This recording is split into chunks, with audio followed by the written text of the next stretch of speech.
recording and turn this over to Kay. Oh, great. Thank you, Jacqueline.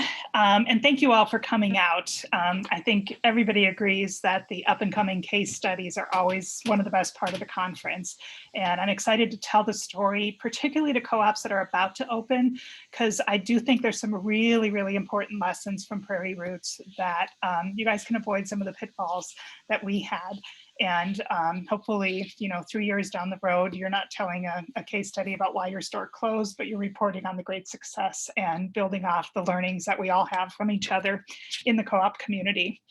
As Jacqueline said, I played many roles within the co-op, starting as a volunteer just before our ownership campaign kicked off, and then coming on board with some grant funding early as a membership coordinator. I jumped in when our membership was only about 100 people, and by the time we opened, we were able to grow that to over 1,800 people. I ran the capital campaign and essentially served as kind of the co-op project manager up until the store was open, and even finishing up a few projects after the store opened. I was never on the board though. My board meeting attendance was probably better than any other board member because I was always there because I was their employee doing all the work. But my lens and my view of what happened was never as a board member, which, as you know, puts a different set of responsibilities and a different perspective on how you view what's happening and how you're responding to the situation. But because of all my board time, I do think I bring a really good perspective of the whole picture of what happened at the co-op. So when I shared this in 2020, the co-op had just closed like a month or two before. So this was all really fresh information at the time.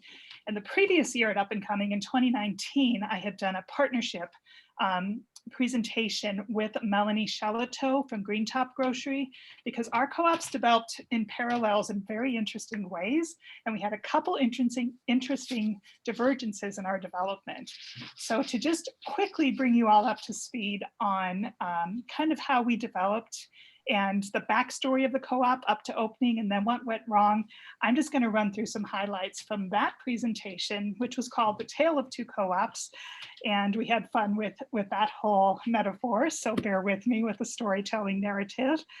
And share a little bit about the history of those two co-ops. I'll focus on Prairie Roots, and then we'll go on to so what happened and break it down in a fairly systematic way.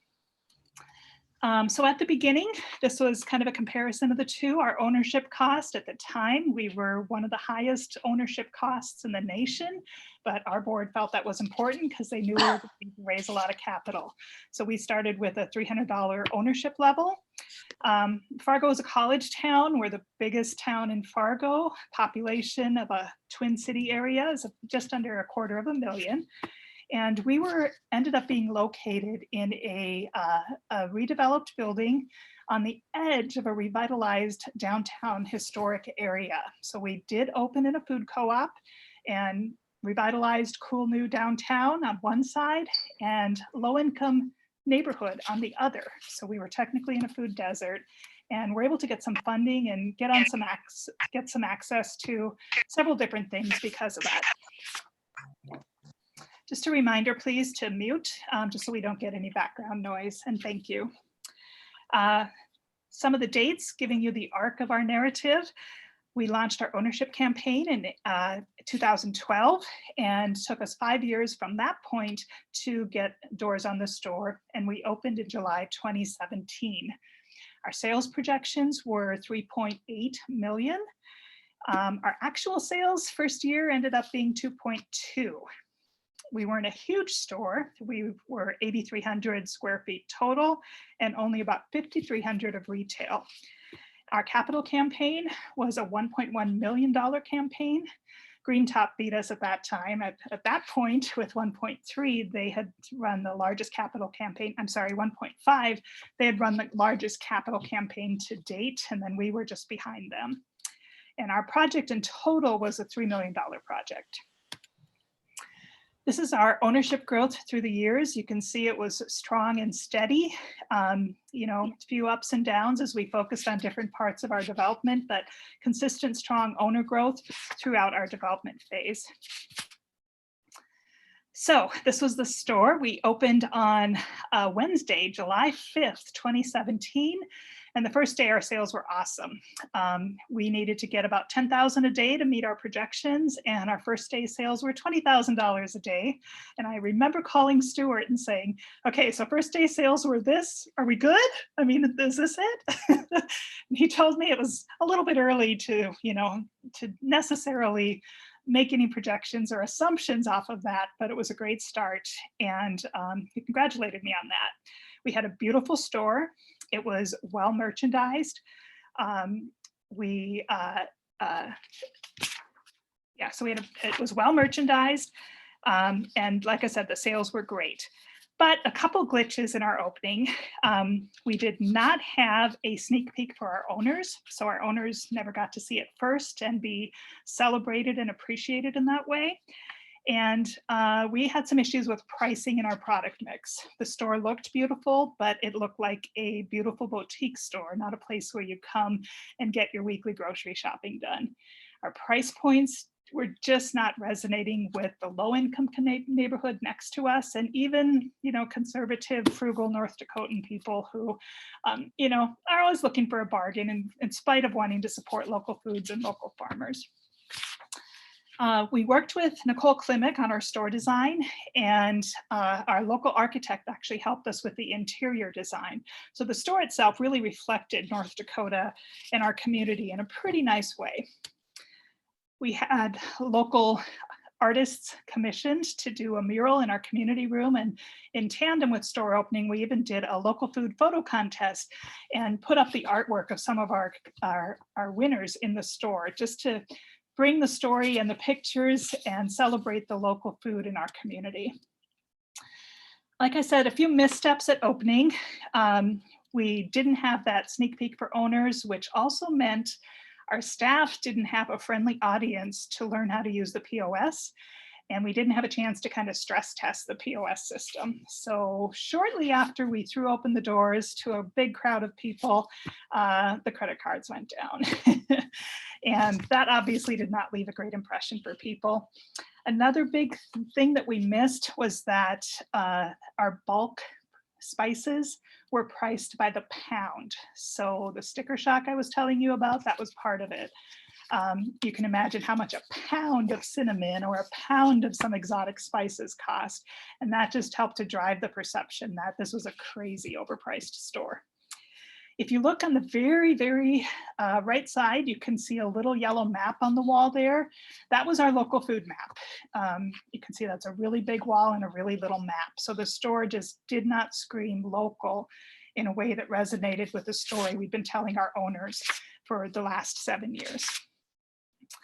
Another angle of the store, our landlord actually brought in one of the best photographers in town to take all these bright, shiny pictures.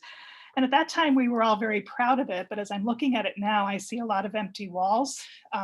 There's not a lot of co-op messaging coming through. We're missing lots of bits and pieces. And the other big miss we had at opening was we just didn't factor our programming, factor that low-income community to the other side of the store into our programming. The board had encouraged the GM to develop kind of a co-op staples, low entry level price points on pantry staples, just to make sure it was accessible. We did have SNAP at opening, but the prices that were affordable to those people were, they just didn't see their products or the types of things that they needed with their budgets represented in the store. So we got off to a really bad foot with our low income neighbors.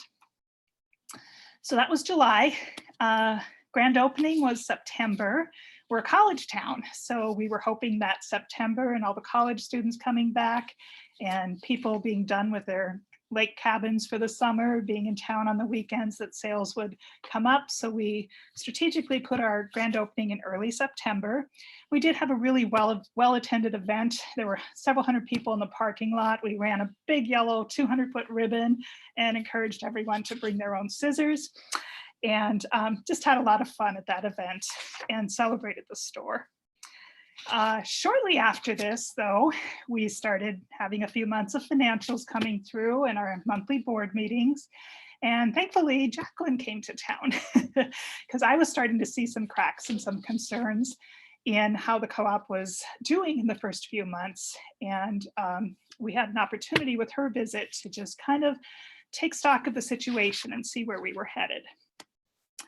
And this is where we were headed. Yellow is our projected sales and red is our actual. So you can see that $20,000 day on day one did not continue. Our sales started strong. People came to check out the store. We had, exciting first couple of weeks, and then sales just kept going down. A little bump in September at our grand opening and for other things, but we were not anywhere close to our projections. The GM at the time, he was from a grocery background, Whole Foods in small format, high volume stores in California, which we thought was going to be a great fit because we hoped to be a small format, high volume store. Our sales projections were strong. It looked like we were going to do really, really well. Unfortunately, he didn't have the co-op background, so we had some misses there. And he'd never been a whole store manager. He'd managed departments, he'd worked at corporate, and he brought a lot of, he was a local boy, which we thought was a great thing, that he was a native North Dakotan. But there were just too many misses in his skills for him to be able to pull this whole project off. So when the store was floundering, he wasn't quite sure what to do. He didn't understand the marketing piece because most grocery stores do that at corporate.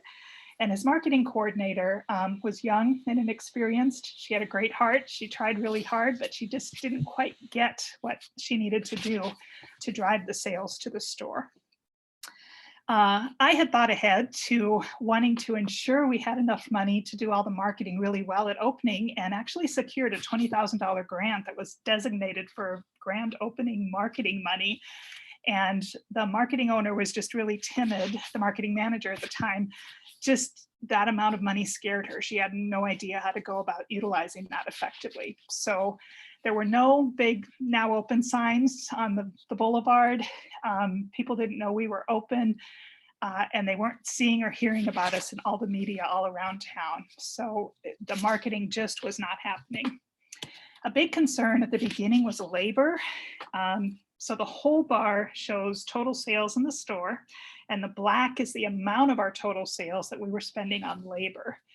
I'm sure at this point in your co-op development, all of you know what your labor margins should be, and most of you probably know that these are absurdly high. Our GM staffed the store as if we were going to hit our full sales on day one, and he did not make adjustments. He had trained his staff beautifully. They were a well-oiled team. But when the sales weren't there, he was unwilling to do the dramatic and quick reductions that needed to happen, because he just invested weeks and months into training these people and building them into this awesome grocery team. So we ended up blowing through a lot of our cash on hand, which we needed to get us to profitability. And for the first couple of years, like, this bucket of $350,000 was going to get us to profitability. And at that time, what we thought would be year 3 or 4, he burned through about half of that in the first few months, and just didn't want to reduce the staffing because he didn't want to compromise the customer service. But again, the level of staffing did not match the level of sales, and we lost a lot of money really quickly. And the board was super slow to hold him accountable. We had a reputation for having a pretty good board, but we'd gone through C-Build one year. We'd had a staff board retreat in 2016, just a year before we opened, where we decided to adopt policy governance, but we weren't skilled in using it. And what most of the board heard from that training, it's not necessarily what was said, but what they heard was that you have to stay out of operations. So operations were spiraling downwards. The board thought they couldn't intervene, and they didn't know how to intervene. We had a young GM who was in a situation beyond his control and not reaching out for resources and or asking for help. So you can imagine how things went. The board also had not built up their own skills of holding each other or their staff accountable. So they didn't have the necessary skill set to know what to do, and didn't even know enough of the financials to understand that this was a huge crisis, that 51% labor should have been a huge red flag that they needed to respond to. So that's the moment that Jacqueline came to town. Literally, we were at a board meeting and I was freaking out. I was challenging the GM saying, we've got to reduce labor or we're going to be out of money in 3 months and we're going to have to shut the store. And the GM responded, you know, I don't want to compromise my customer service standards. And the board did nothing. And poor Jacqueline, I picked her up at the airport the next day, and you know, the nice pleasantries, we didn't know each other that well at the time. And about 3 minutes after she was in the car, I dumped all of that on her. So, and she thankfully didn't say, take me back to the airport, but hung in there with me to help figure out some solutions. And the solutions needed to be this. We're not a $4 million store, we're a $2 million store. We had some new important goals that we needed to hit quickly, which included getting our cash neutral in our operations. We could not have money flying out the door at the same rate for labor and anything else. We had to control our cash because we were rapidly running out of what we needed. We needed to rebrand and get the marketing on track quickly. And our deli was also an issue. We had to totally go back to square one and set up a proper deli. We had, again, a young guy who lots of passion, but just no clue what he was doing. And a GM who'd never managed a deli before. So he didn't even know how to intervene. We had the price perception issue and the product mix that we needed to fix. And we quickly needed to grow our sales. And as part of this discussion, the board essentially forced the GM to get rid of the marketing person. They agreed after much disagreement to finally do it, and then they kind of resigned in protest a few days later. So suddenly we're 5 months into a new grocery store. Our GM has just resigned with a month's notice. And that's December 2017. Merry Christmas. I had been asked to step in to help with the marketing when the marketing person left. So I kind of rolled up my sleeves and walked in as a very unpopular employee at the time because their favorite marketing person had just left, and took over the marketing right away when the marketing person left, and then started working on this rebrand, relaunch, getting the store ready to come back bigger and better and stronger in January. The board asked me to step in as the interim GM at the very end of December. So I ended up kind of wearing 2 hats of doing all the marketing for the store as well as stepping in as a GM. So we had a couple different components to our kind of our sales growth plan, as we were calling it at the time. We knew we needed to let the whole world know that we had lower prices on a lot of items and reset that price perception. Could everybody please mute so we don't get any background noise, please? Thank you. We also wanted to establish that line of co-op essentials to make sure our low-income neighbors knew this could be their community grocery store as well.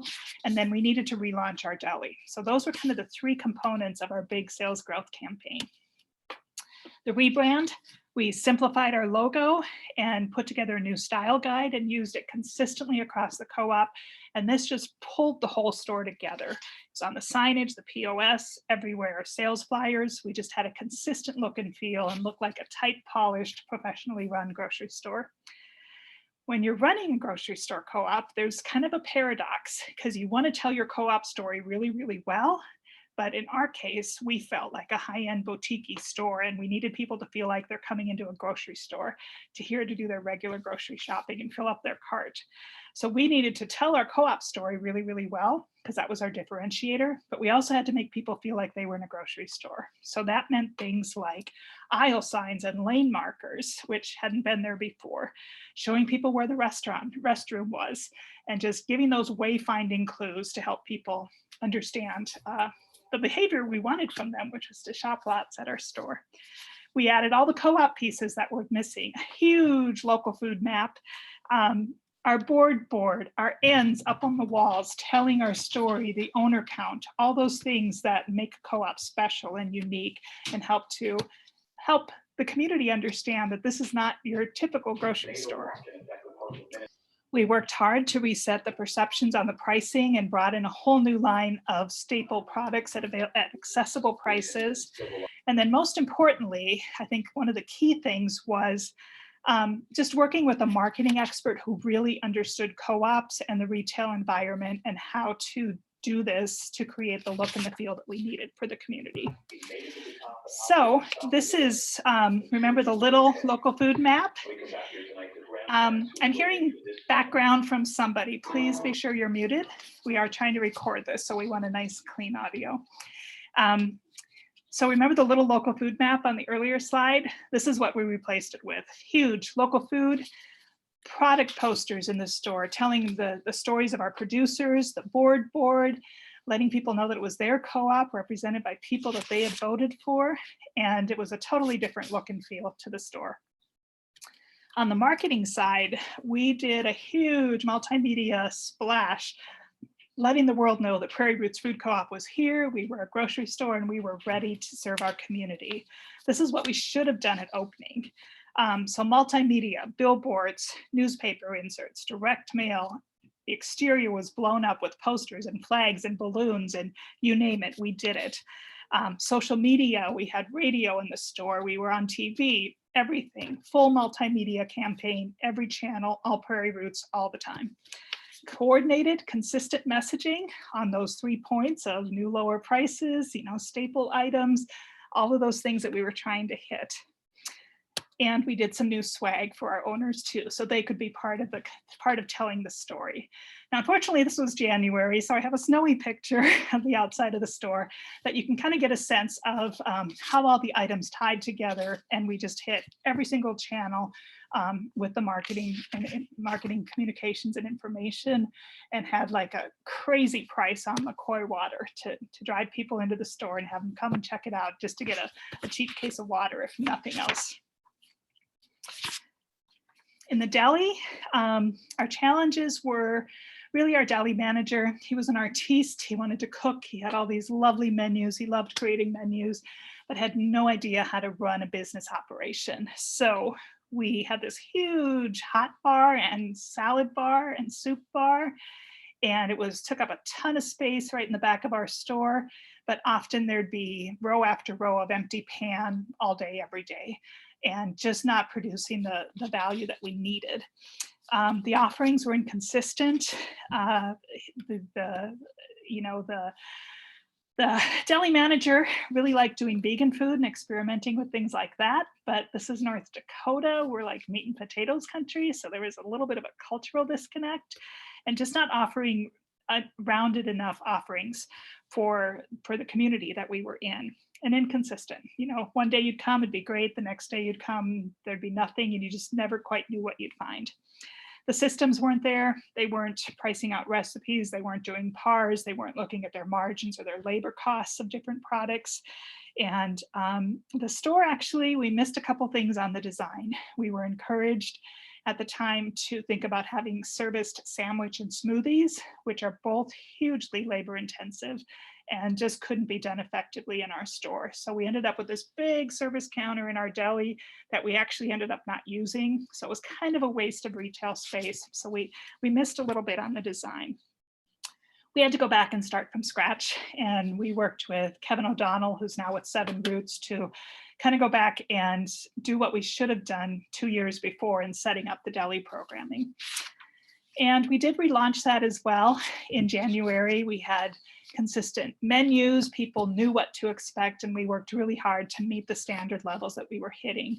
And our deli did recover. It took a lot of time to get those systems in place, but we were able to get that going. And just by getting the marketing out, because we're adjacent to downtown, so lots of people work close to us, and we had a lunch crowd we could tap into. We just needed to provide them what they were looking for.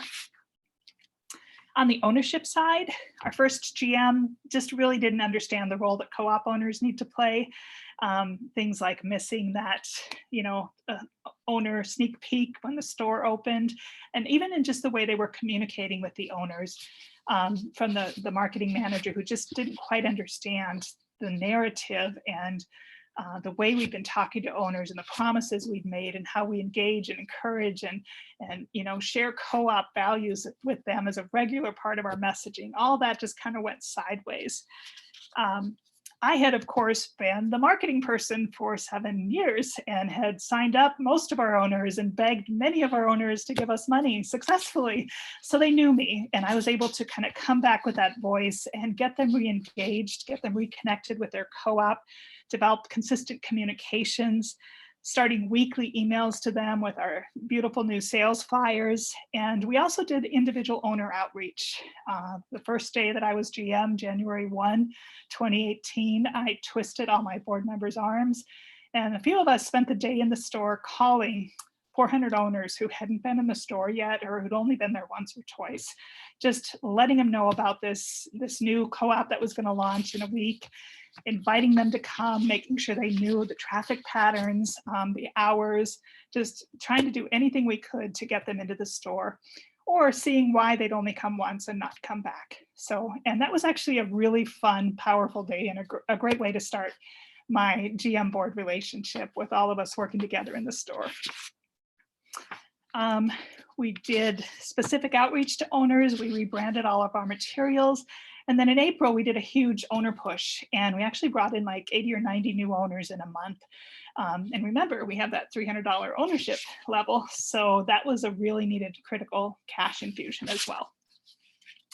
On the operational side, just before I came in as GM, I found out that there was $70,000 due to our construction company that was a retainer that had been forgotten. So suddenly, remember, my cash on hand is shrinking because the previous GM has blown it on labor, and suddenly I have like a $70,000 bill I need to pay. So we had to navigate all that pretty carefully. We had to come in the first quarter, completely redo our pro forma for that new normal from a $4 million store to a $2 million store. We had to get our labor down quickly, and we did. We kept it in the 20s, and I think 1 month we even got it down to 18%, which I don't recommend because it means your GM's doing a lot of extra hours.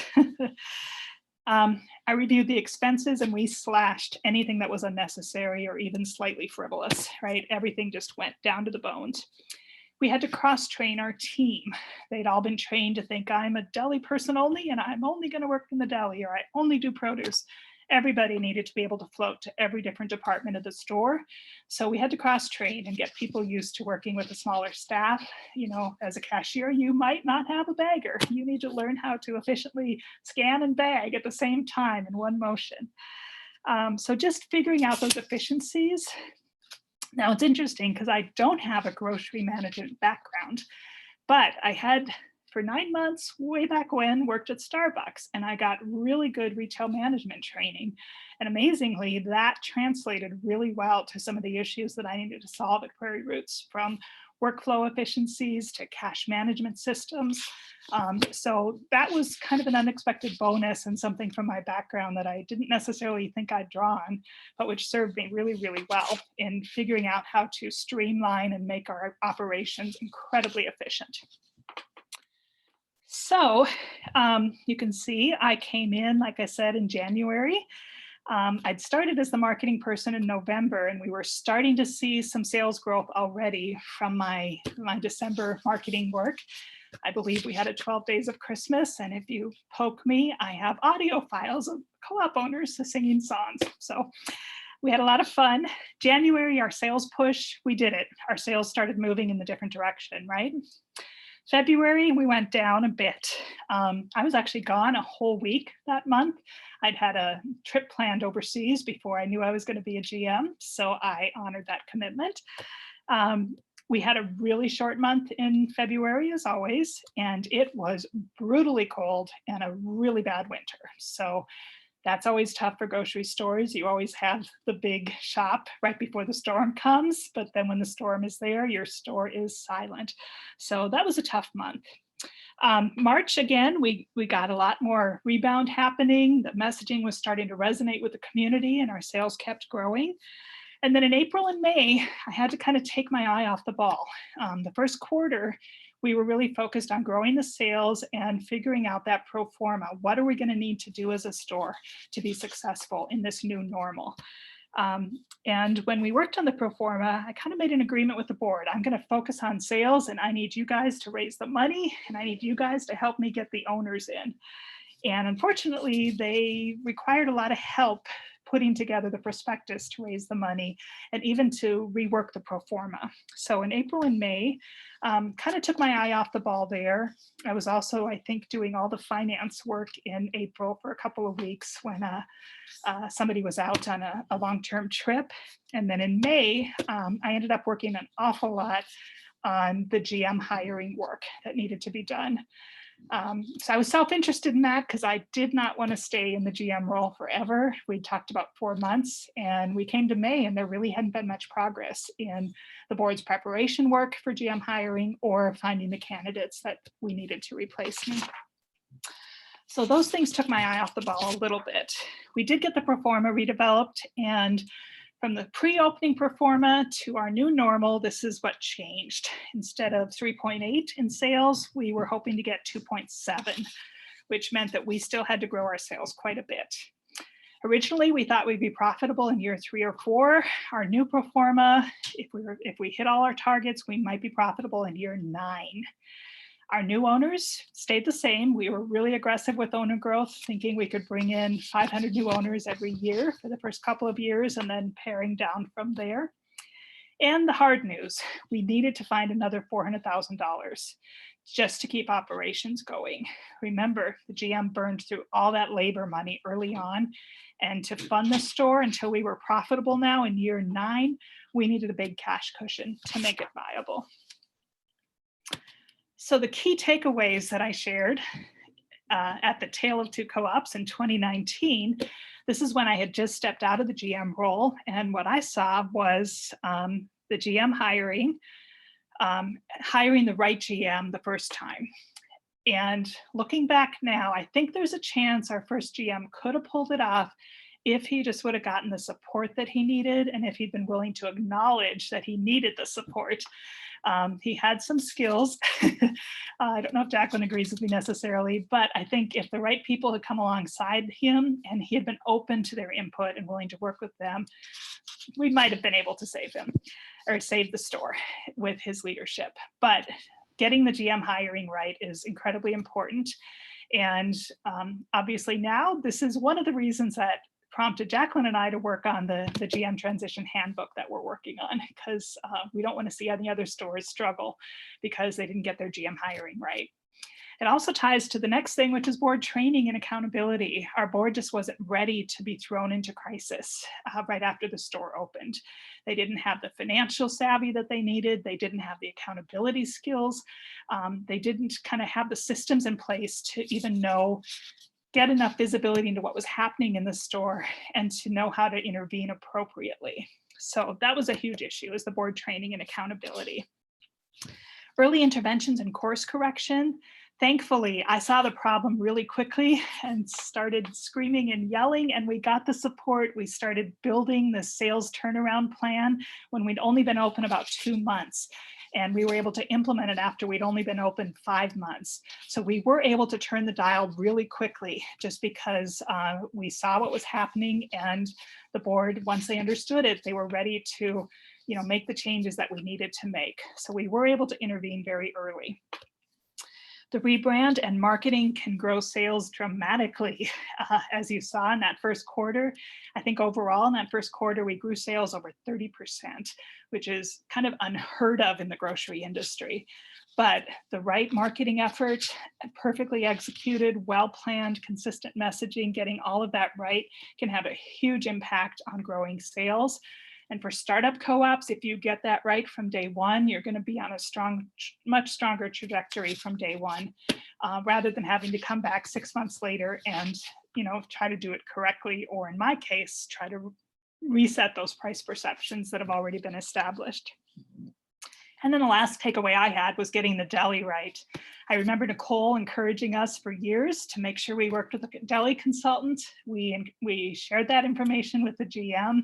I know his board coach shared that, but for some reason he neglected to follow up on that information and distrusted his manager to be able to do what he needed to do. So get the deli support early so that you don't build a big service counter that you don't end up using in your stores.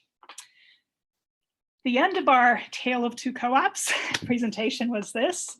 On the Prairie Roots side, we had not raised any money. That $400,000 that we need, nothing happened with that. So cash flow was critical. At the time I left as a GM in my last finance committee meeting, the finance committee was saying if cash flow is not at, cash on hand is not at, I think, 125,000, the board needs to seriously consider winding down operations. So I was able to leave it much higher than that. I think we were more like 150 or 160 the day I left. Not heaps, but enough for a little while. But that cash infusion needed to happen just to give the GM the runway they needed to continue to build sales.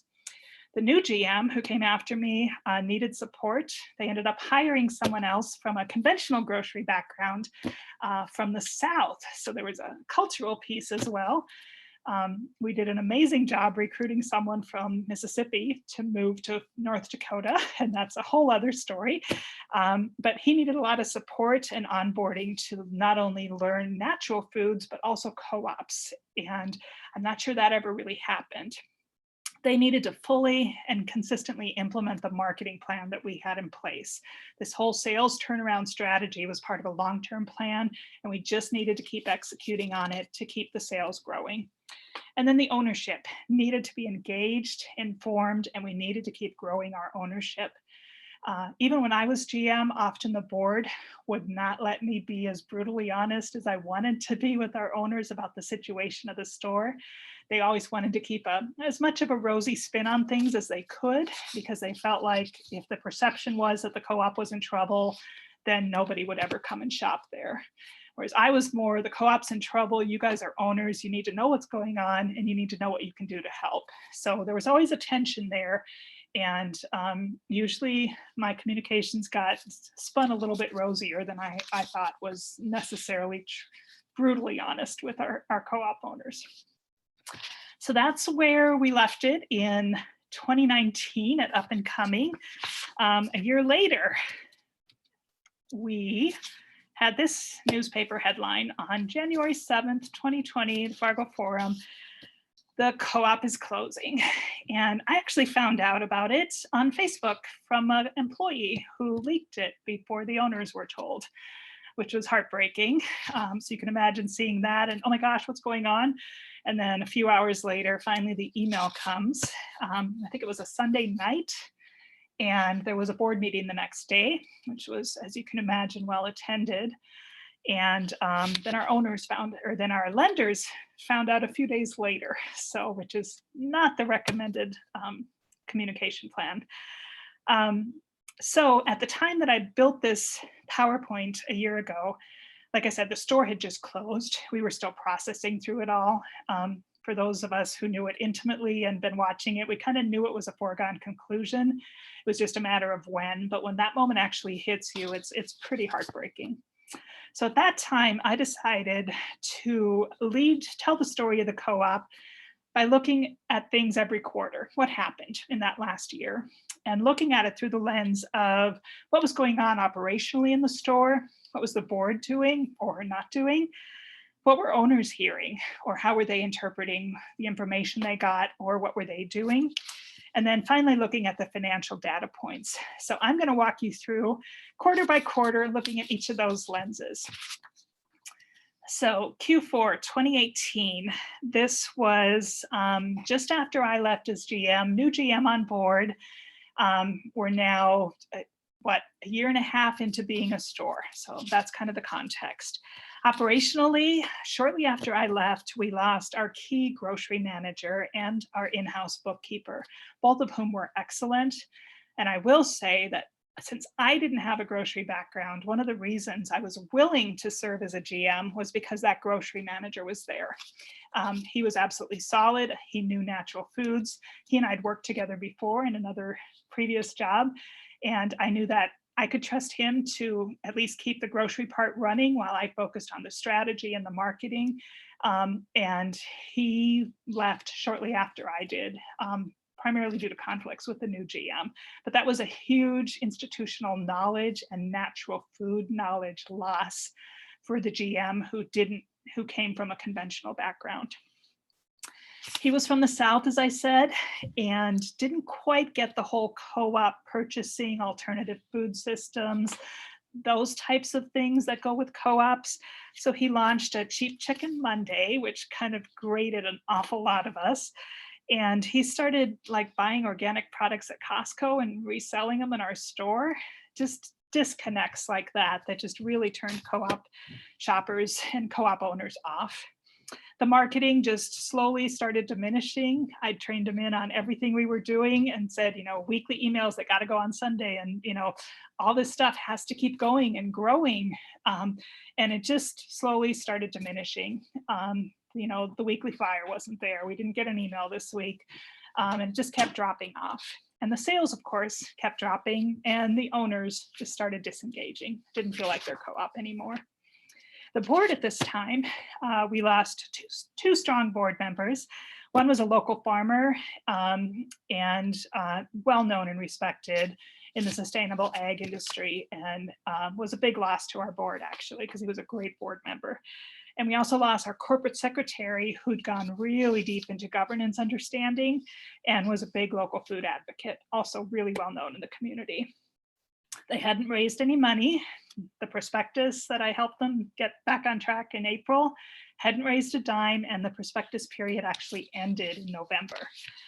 So they were starting to talk to a fundraiser, though. So there was that. The annual meeting that November was completely disorganized. It was actually one of the outgoing board members said to me, "Kay, I'm so sorry you had to see that. That was really embarrassing."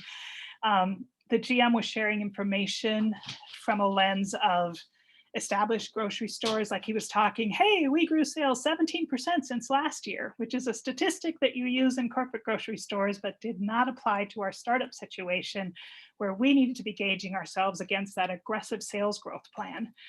So he was telling people good numbers, but they weren't the numbers that were relevant to the situation or presenting a real picture of the co-op. And most importantly, most of the board didn't know that, and the majority of the owners in the room didn't know and understand that. The board did not get any financials for 3 months after I left. So they had no visibility into what was actually happening in the store. Remember, the finance person had just left, and there hadn't been good training or transition. So that just went into disarray immediately, and they didn't even get financials for 3 months. The finance committee didn't meet anymore. This was the finance committee that was saying, hey, you guys, you got to keep that cash there. You need to, as serious, responsible board members, you might need to think about starting to wind up operations and have a plan for that. That finance committee never met again. They just were never contacted by anybody from the store, and they just assumed that the board didn't want to hear what they had to say, which is unfortunate because they're well-known leaders and people in the community who could have helped to make a difference. And we lost 2 board members and we got 2 new board members. So X is the people we lost, and the blue stars are new people who came on board.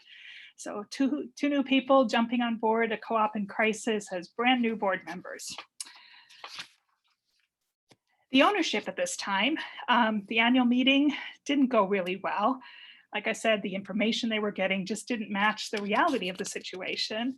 And the communications and the marketing had started to slip. So they weren't hearing consistently and seeing co-op news and great sales flyers to entice them into the store. It just wasn't happening.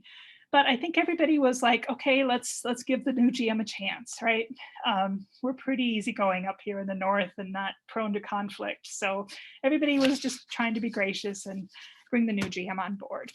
Financially, that last quarter, our sales just started to slip a little bit. But as most of you know, in the grocery industry, November and December is the time where you should have some of your highest sales of the year, right? Thanksgiving is a major food holiday, and just the holidays in December in general. Most grocery stores do their best sales in November and December. And for us to be going down instead of up at that key time of year was, you know, an indication of kind of an early warning sign that things were not well. Fast forward to the next year. So January 2019, the staff, we started seeing staff fleeing the store. We lost 75% of our employees. Now, again, we're not a huge store. We only had about 24 people or so. But remember, they were highly trained, right? They were a strong team, so much so that that first GM didn't want to let anybody leave. And they'd now been at the store for 1.5 years, so people knew them and loved them, and they'd gotten a great local food education, and we started losing them quickly. Imagine if you have only a staff of about 20 people and suddenly 15 are gone. All the institutional knowledge, all the look and the feel and the culture that goes with them. The financial viability was just slipping away. The sales goals were set at less than the previous year, which didn't make any sense to me because we had this aggressive sales growth plan. We needed to grow our sales to save the co-op. There was a bit of a revolt. We're an agricultural state. Local food is a big thing here. And our farmers revolted because in like March, nobody had contacted them about buying for the next season. And they were like, is this our co-op? Are we going to be able to sell? We don't know anything about, you know, next season's who's doing what.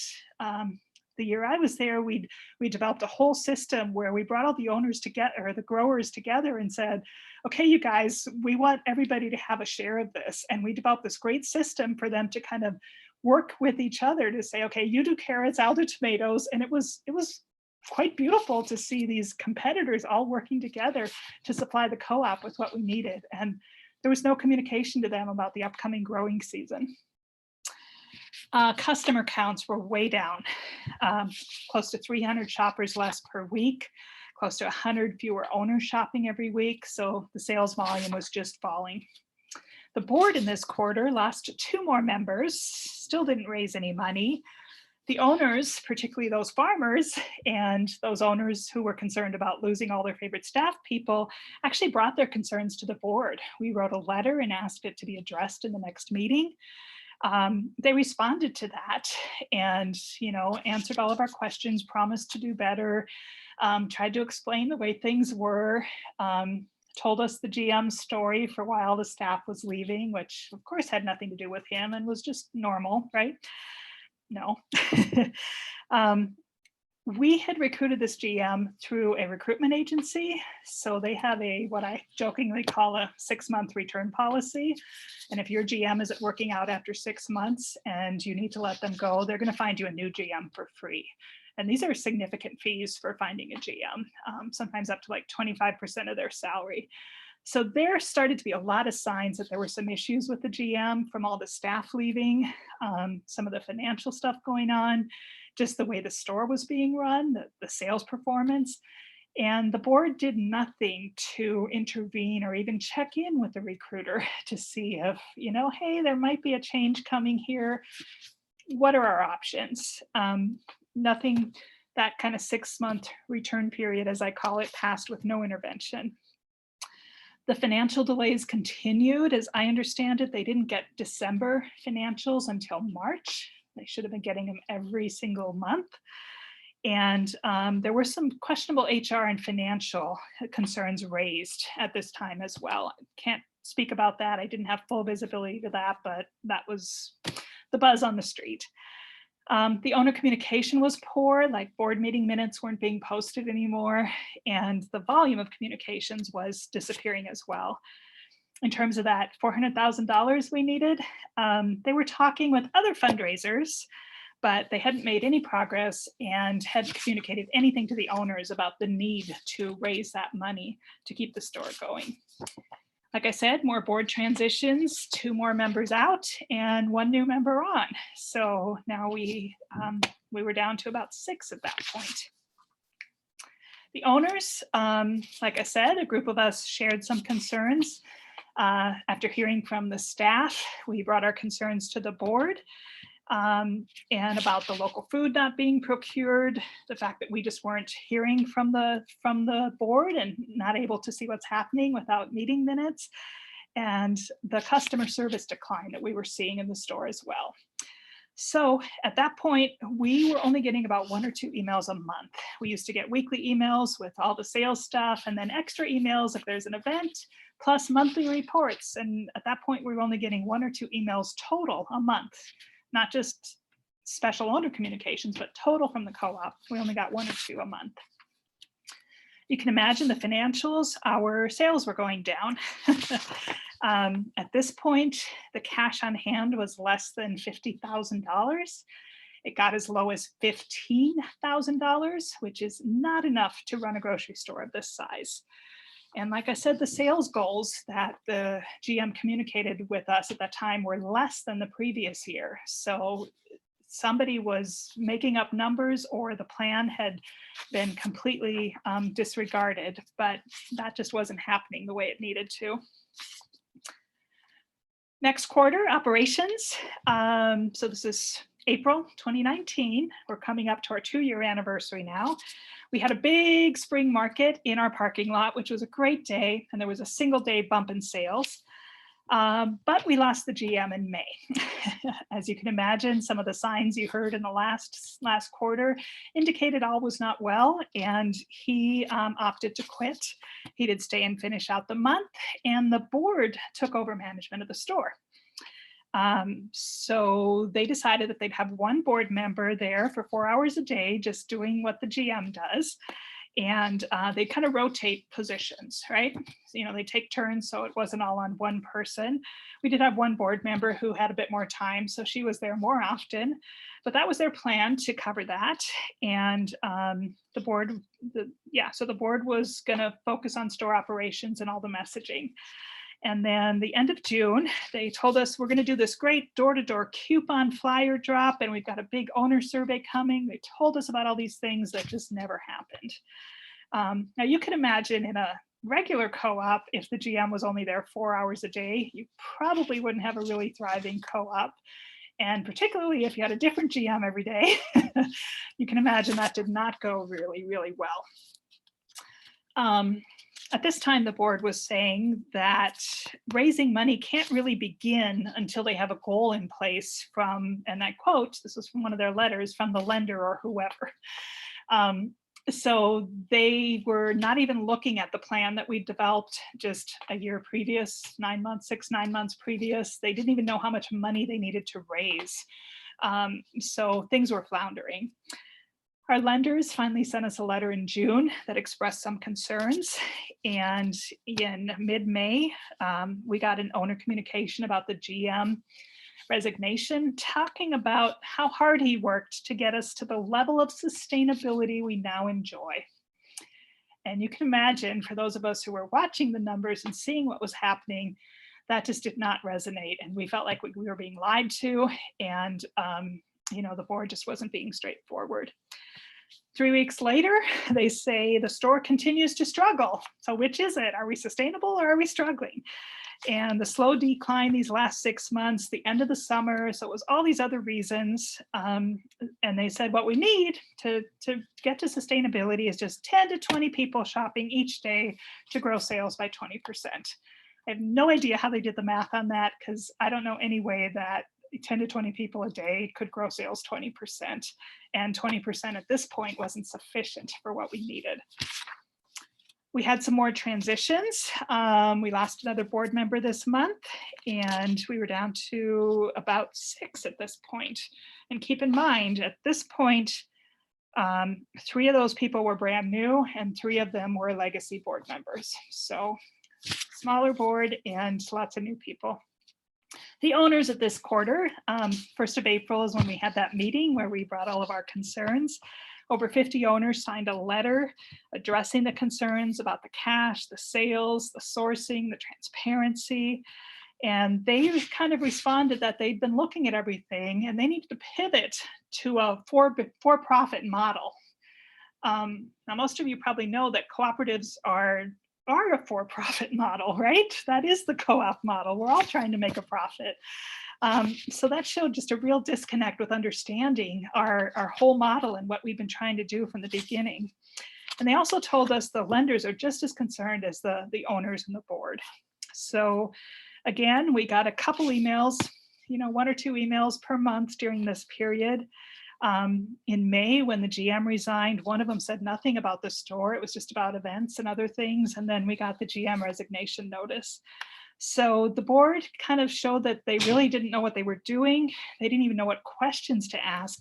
And they were wasting time on things like, thinking about hiring a fundraiser to help them raise the money instead of really digging in and doing their job and trying to understand the business of the co-op and, implement the plan that we'd already determined. You can imagine financials, they stayed better than I thought they would be. Still going down, there's definitely a trend here. And we finally got some additional visibility for those of us who attended every board meeting and grabbed every handout we could, that the accounts payable was wildly out of control. So cash on hand here is in the blue and the accounts payable is in the red. And you can see those are not where you want those to be. We were out of cash. The co-op is in serious trouble right here. This is the second quarter of 2019. We didn't close for another 6 months. So at this point, things were opposite. Our accounts payable is crazy out of control. The cash on hand was not enough to keep the store functioning. Next quarter, operationally, so 2-year anniversary, we celebrated that in July. It was, obviously not as big of a celebration as the previous years. And at this point, I was wondering, how are they even going to keep going? They decided they were going to switch to an inventory-based model. They're going to decrease the amount of inventory in the store to right size it. Right now we have too much inventory and it's not selling, and we need stuff that's going to sell faster. And so they decided to only replenish the fast selling items. So there's going to be fewer items in the store, but they're going to turn around faster. And they told us that was going to be a better margin and make the store viable. Again, I have no idea how they were doing the math, but you can imagine what that meant for the customer experience in the store. Operations were declining. Of course, we'd lost our highly trained staff. So there were new people in the store who didn't know what they were doing, and the high service of customer service that had been established and that co-ops are known for just wasn't happening. And of course, the marketing continued to decline because now the board was doing this and they had even less of an idea of what they were doing than the outgoing GM did.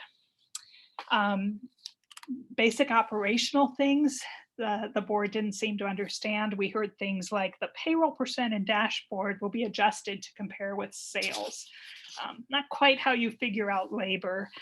And then they hired a new GM who started in mid-August. He had been an employee at the store. He grew up in the grocery business in small town North Dakota, but had never managed a grocery store. His real love is golf. He just finished his MBA. He was a great employee, but he had absolutely no idea what he was stepping into. He was told by the board that they would give him the financial runway he needed to turn things around. He just really had no idea what he was getting into, but he started in mid-August. Interestingly enough, we had another candidate who ran our competitor in town, who had worked in co-ops for many, many years in Minneapolis. And she was one of our early owners. She and I worked together in the early organizing days before she'd taken the job at managing our big competitor in town.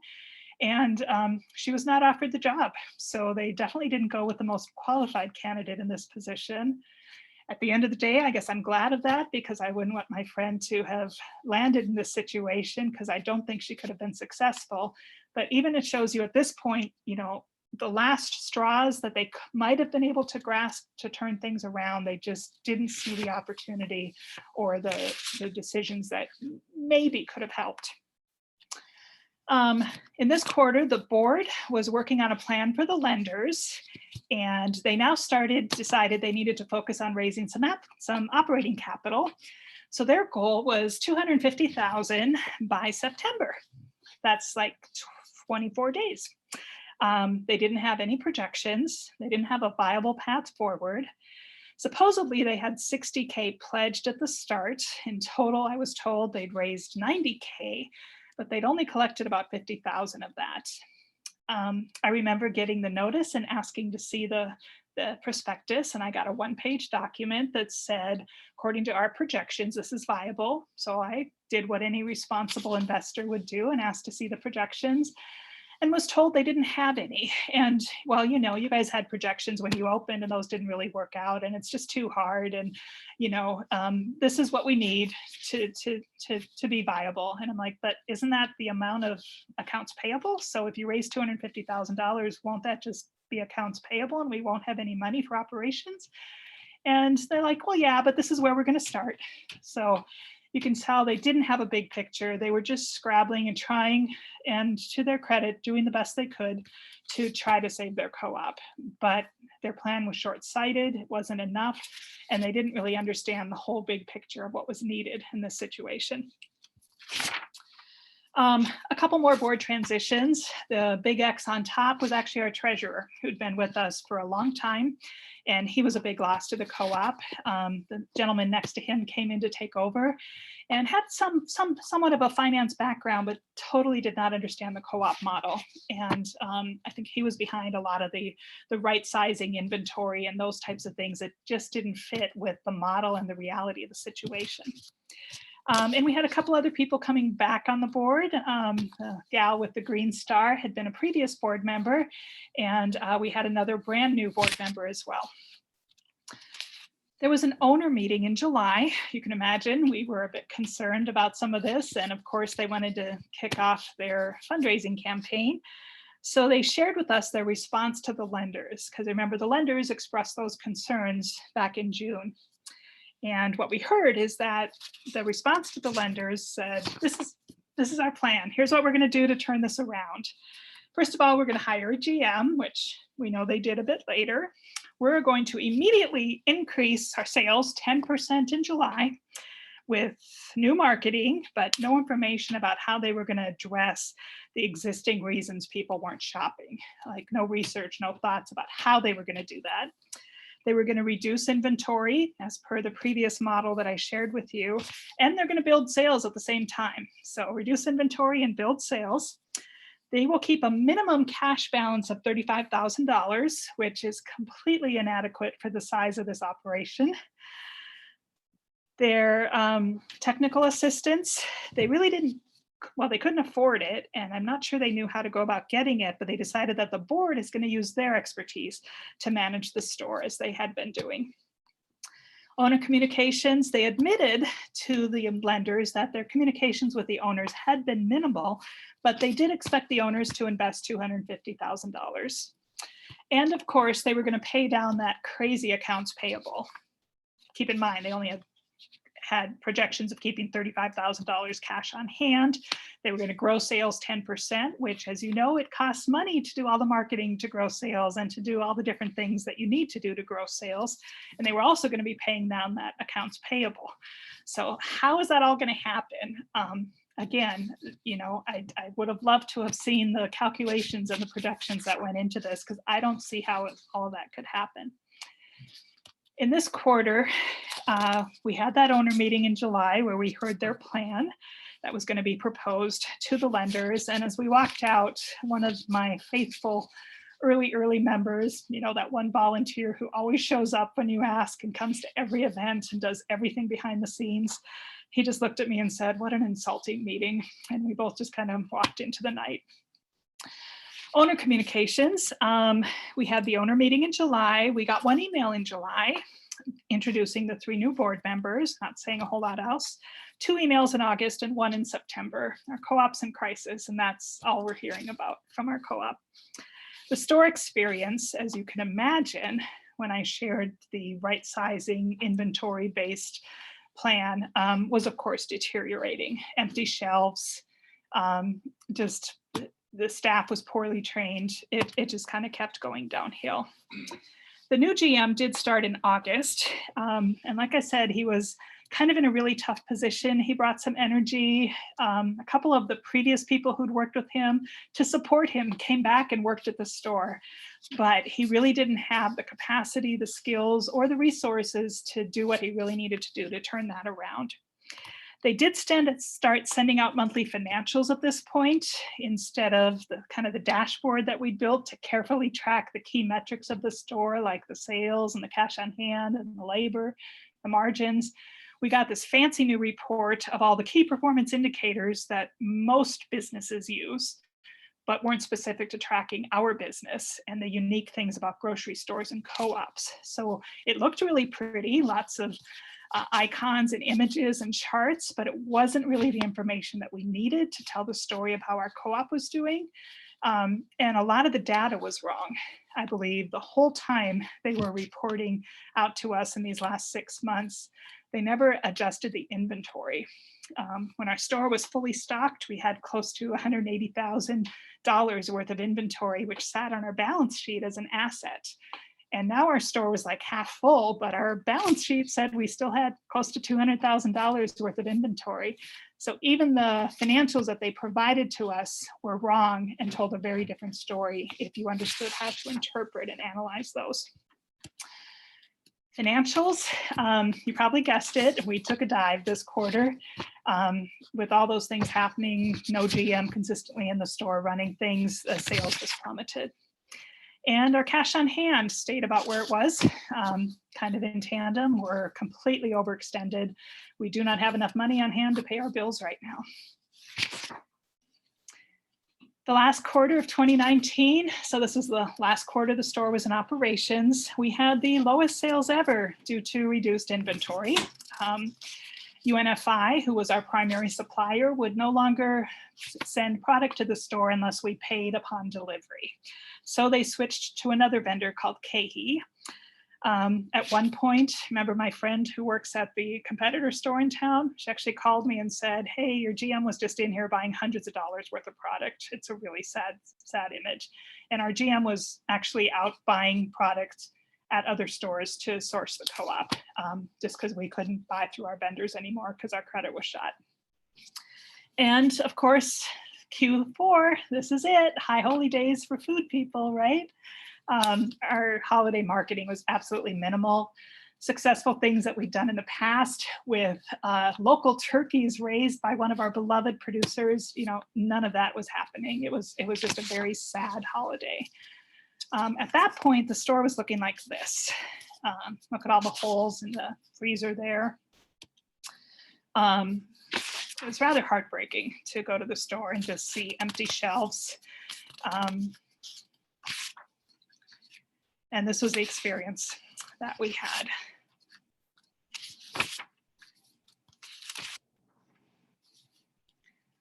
So this would have been in that last quarter. I don't remember exactly the day that these were taken, but that's what the store looked like.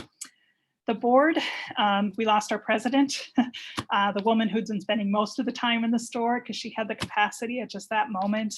We had a brand new president step up who'd only been on the board for 6 months, and the VP had only been on the board for 2 months.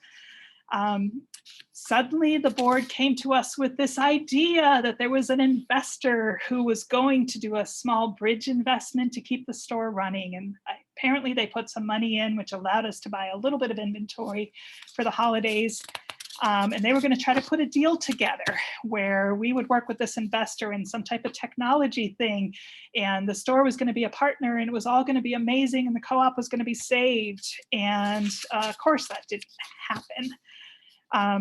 The lenders did help us out at this time. They agreed that we could go to just interest-only payments for 3 months, just trying to give us a little bit more runway to try to turn things around. But that was lovely of them. But of course, you all know how the story ends. So we lost somebody and somebody else did come on just to try to help fundraising and try to save the store. In terms of owners at this point, we got a new co-op newsletter in October talking about how the store is beginning to rebound. We were told all the excitement about this potential investor. And we had an annual meeting, which was a potluck. We're food people. We know how to do potlucks up here in the upper Midwest. And we during our organizing, we did them quarterly, and that was a moment to come together. So we had a potluck again, and it felt wonderful to be together. There were maybe 150 people there. And we met this investor who was going to swoop in to save the co-op, but they couldn't really tell us much about how it would be structured or what was actually involved. And we were told that owners, that they'd been advised by our lawyer that owners didn't necessarily need to vote on this joint venture that was going to be done with our co-op. And there'd be more information later. So it was a little bit pretty rough meeting, because me being the obnoxious finance person that I am, I said, what about projections? Do we have viable projections yet? And they kind of responded again that, well, projections are hard, and, and basically said, we didn't have anything to share with the owners at that time about how the co-op was going to be able to turn around. We got 5 emails that quarter, 11/21. We see a future where PRFC, Prairie Roots Food Co-op, is strong and able to thrive. And then in mid-December, thank you, as we work together to strengthen the viability of our store. So does that sound like a co-op that's about to close? Is that giving your owners a heads up that things are pretty dire and we need everybody to rally to save the co-op? Sales, of course, even further down this quarter. At this point, you've seen the AP, you know that we're living on fumes. And this is what that looked like. Our gap was getting bigger. We were pretty much out of money. And by the end, they drove the co-op absolutely into the ground. Amazingly, we had enough to pay all our staff and accrued vacations and things like that. But they were literally, I heard the GM say in the final meeting that he was like calling the local vendors, telling them to quickly cash their checks before the KE ACH was going to hit the bank account. Just a incredibly heartbreaking and embarrassing and irresponsible way to end this business that we had built up and that hundreds, thousands of owners had been part of. On the board side, oops, I'm sorry, did I miss the board? Well, let's keep going. Okay, so that was the Q4. Q1 2020, just before I gave the presentation at Up and Coming last year, we got the notification that they're going to begin operations to close the store. As I mentioned, the employees were told in a meeting, leaked it on Facebook, and then we got the owner email late at night. Next day, there was a board meeting, and then the next day they told the lenders, which I also thought was a fairly irresponsible and inappropriate way to go, to let the lenders find out at last. And then they shut down the store within a week. They just started slashing inventory and increasing the sales every day and wrapped everything up on Saturday. So this article ran, Prairie Roots closing, that was the headline there. And that Monday night, I did go to the board meeting, and this is what the store looked like then. You saw the earlier pictures of all the holes. This is what it looked like at the very end, just completely empty shelves. The official story was that the investor fell through, and guess why? There were no viable projections that they could justify investing in this business. Anybody see that coming? The store was completely insolvent. They were selling collateralized inventory to pay payroll. In that meeting, the GM was joking about selling the peanut grinders, which they aren't ours. They belong to our lenders, right? Those are collateralized inventory. They're not ours to sell. And we hadn't worked with our lenders to sell down the inventory because, again, that wasn't ours. That was collateralized by our lenders. A few weeks later, we had a big article, front page of the business section in the Fargo Forum, that fine newspaper that I'm sure all of you read. What went wrong? And it interviewed our GM, or it interviewed our board president. He'd been board president most of the time. He wasn't the board president at the close. And he provided his analysis on it. He blamed the landlord, saying the rent was too high. Which I thought was quite unfair because we entered into the negotiation. We knew the rent was going to be a challenge at $4 million, and our landlord, though they didn't They weren't willing to lower our rents because they're a big landlord and they don't want it to be known that they're going to lower rents. But they helped us out in so many practical and intangible ways, and in ways that they asked me not to share with the community in really amazing ways. And it was absolutely not fair to dump on them because we entered into that contract knowingly and we'd done our homework, we thought at the time. He talked about lots of different reasons, just not being able to get the funding, not getting the support, all kinds of things that why the co-op closed. In my perspective, though, these are the things that I think really contributed to the closure of Prairie Roots and the important lessons for startup co-ops to really pay attention to. Probably the single biggest factor, as I look back on this, is just board governance. We didn't have that board muscle of accountability. The board wasn't used to holding each other accountable, and they weren't used to holding their employees accountable. They just didn't have that skill and ability or the mechanisms in place. We were a policy governance board, but we never implemented the policy reporting, much less learning how to interpret and understand and respond to those reports. We lacked that basic co-op financial literacy. Remember that meeting I told you about in September where labor was 51% and I was freaking out, but nobody else was? You know, if their understanding of the business and the key metrics and the types of things that they needed to be looking at had been greater and deeper, we might have been able to shift what happened with the co-op. And particularly as we started losing board members and making sure there were orientation systems and training systems to bring new members on board to help understand the model, that could have made a difference as well. Our policy governance, we kind of followed advice to implement it a year before we opened, but got very high level guidance and weren't trained in it, didn't understand it.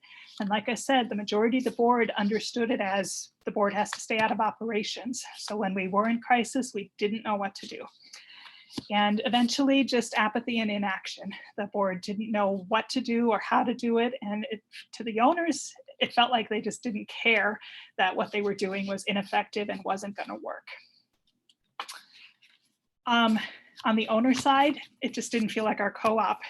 The board turnover led to having a group of people who didn't really understand the co-op and the history and the importance of the owners and their engagement.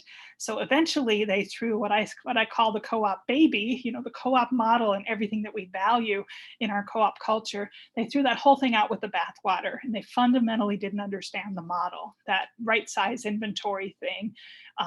It just shows a lack of understanding of how the whole system works together and the importance of owners showing up and shopping and engaging and taking your owners on the journey with you by being honest with them and giving them visibility into what's happening at their co-op. They didn't get co-op. Some of our GMs didn't, some of the board didn't. So at the end, when we really needed the owners, we were estranged and there was nobody left to rally to save the co-op, even though the rallying cry didn't really come, right? Because we didn't actually know what was happening. The temptation to put a rosy spin on it, present things in as positive of a light as possible, just caught a lot of people off guard when we finally closed the co-op. I was stricken just a few months ago to see in our owner group, somebody made a comment about, oh, it's too bad Prairie Roots couldn't hang on a little bit longer. COVID could have saved it. And I'm like, no, no, COVID could not have saved it. Do you have any idea what was happening there? So just that disconnect between the reality of what happened and what owners understood. In terms of the board, you've seen me all along show the transition that happened in the board. And if you look on the top row, let's see, so those are all people who left at one point. The middle row is people who were there from kind of before the store opened to the end. And then the bottom row is the new people who came in. The two in the very right column had been there the whole time. So when the store closed, only one board member had been there the whole time. That middle column is, I guess, the people who were, I don't even remember what this all was. Those might have been officers at one point. It's been a year since I made this, I'm sorry. the people in the bottom 2 rows, so the 2 gentlemen and then the 4, that was the board at closing. And of them, 4 of them were brand new to the co-op, who'd only been on the co-op board for like 6 months or less, or some of them just a month or 2. So you can see the experience of the board, the training and the knowledge and the capacity of the board. Note that there's only 6 of them, which isn't very many for a co-op in crisis with a lot of things to do. That transition, people coming on and off quickly, not being trained and understanding what the co-op is, not having the financial understanding. Again, all good people trying to do their best, bringing what they can to the table, but just not equipped for the task at hand. So the important lesson for co-ops here is board training, orientation systems, bringing your owners along with the basics of understanding your co-op's business, board financial literacy, and building those skills as a board to govern, to hold your GM accountable, making sure you're practicing and you're strong in those skills, because you never know when a crisis is going to come. And like I said, a lot of the work that Jacqueline and I have done in developing the GM Transition Handbook is a result of my experiences with this co-op, and hoping to pass some of our lessons and ideas on to future board members. The general managers, we made some errors here. The first one was he had the natural foods background, but he didn't have the co-op experience. So we did have a GM coach for him, but that person was underutilized. And a lot of their advice, like get a deli manager, get a deli expert in to help us figure this out, just wasn't paid attention to. And as well as other recommendations, like I say, from the board and the owners about things like, you know, having a owner sneak peek and a chance for owners to really celebrate their new store, or having that low income access program in place. So I came in, kind of turned things around and stabilized as best I could for my 9 months, 6 months after the store opened. And then our second GM was there for about 9 months as well. He was the one from the conventional grocery background. And then the board ran the store for the summer and brought in our final GM, who had co-op management or general management level experience. And he also had this expectation that the board was going to clear the financial runway for him to do what he needed to do. So he was stepping into a situation that I think in a lot of ways, I don't know how he could have pulled it off without having that cash infusion that he needed. So that's the tale of Prairie Roots. I know I've gone through that really quickly with a lot of detail. The slides and the video will be available, and I would love to turn it over for questions at this point. Jacqueline, maybe if you've been curating those and can queue them up for me.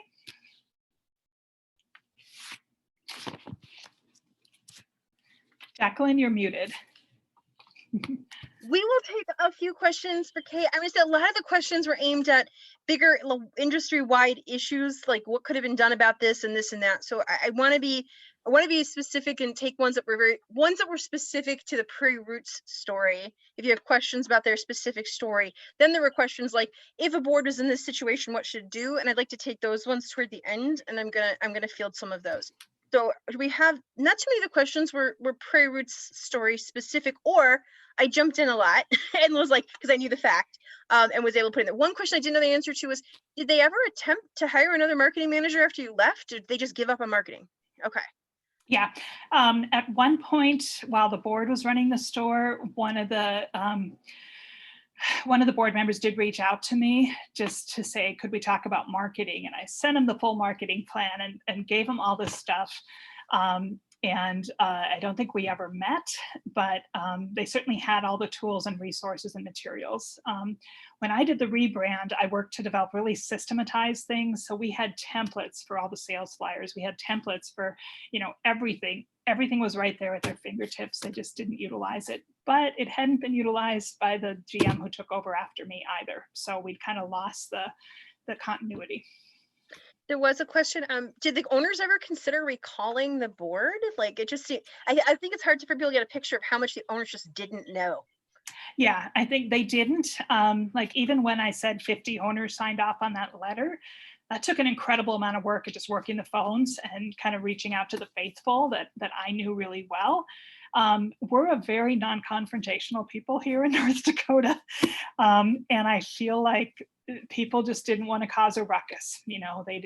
They didn't really understand how bad it was, because the board wasn't telling them and they weren't getting visibility into that. And the idea of, doing some big public thing and recalling the board, yeah, nobody ever suggested that or was willing to get on board, because it ultimately comes down to, well, if we recall them, then who's going to replace it and who's willing to do it, right? And there were a few people who were, but not enough. So that's kind of where that landed in the smaller conversations that we'd had with groups of owners. I got two more that are specific here. One was, can you just tell us a little bit about, and I wanted to, David, make sure that I'm getting this right, but just a little bit about your GM hiring process. Like, how did you end up with these GMs who couldn't do the job? Like, I think there was some question of like, what happened there?